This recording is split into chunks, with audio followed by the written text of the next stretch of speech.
Rob here from the Flanagan Homestead in East Fork Christmas Tree Farm. And there's Barry walking away, my partner, right now. We had a good time today. We had a couple dead trees in the field and we sent them through our donated Christmas tree baler that hadn't been used in years, but it actually worked well.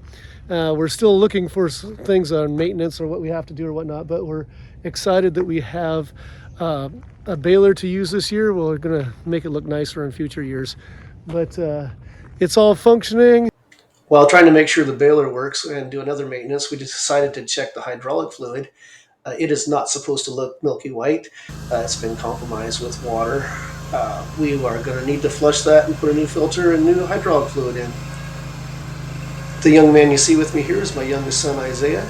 He and his wife just bought a house, and excitedly they are expecting my first grandchild in mid-January. So with the new house and the baby on the way, they were excited to get the house decorated for Christmas. So they came out and chose a beautiful Nordman fir.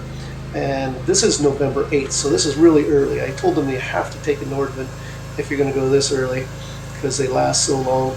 And anyway, I said, come on out, we'll test out the baler. And so this is the first real tree going through our baler. And we'll fine-tune the process, but it seems to be working really well. And Isaiah and Emma get to decorate their new home.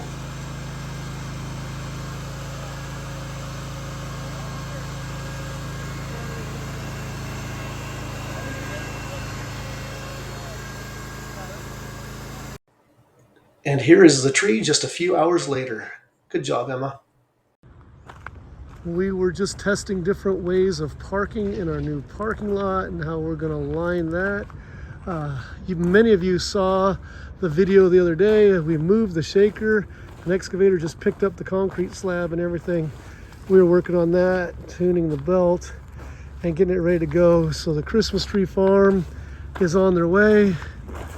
Season is coming.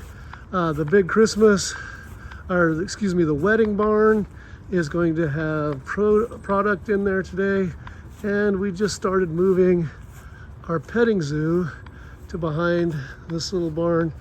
And we're starting to establish our petting zoo that will be right here. I need to go home and build a gate. Here's an issue that we're running into on our farm. The tree on the right that you see there is the very farthest corner tree of the entire farm. And these are grand firs. We get a lot of nice grand firs and people shopping through our grand firs, but nobody gets to this far corner. And now we've got some beautiful 14-footers, but we're having a hard time getting people back there to look at them and take them out. It's getting hard to work on them as they get this tall. I'm trimming them up with a hedge trimmer on a stick. Our shearing crew couldn't get up high enough even on the ladders to finish the top of those. So I had to go through the fields today and tidy up some of the trees that weren't trimmed near the top.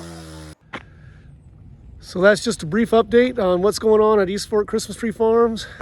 We're going to be open soon and it's going to be a good year. Hopefully we get some sunshine like we have today. It has been pouring rain for a couple weeks here, but it's a nice day today. Thanks for joining me on the Flanagan Homestead, where Christmas trees are my business, teaching and cleaning horticulture is my job, and outdoor projects are my passion.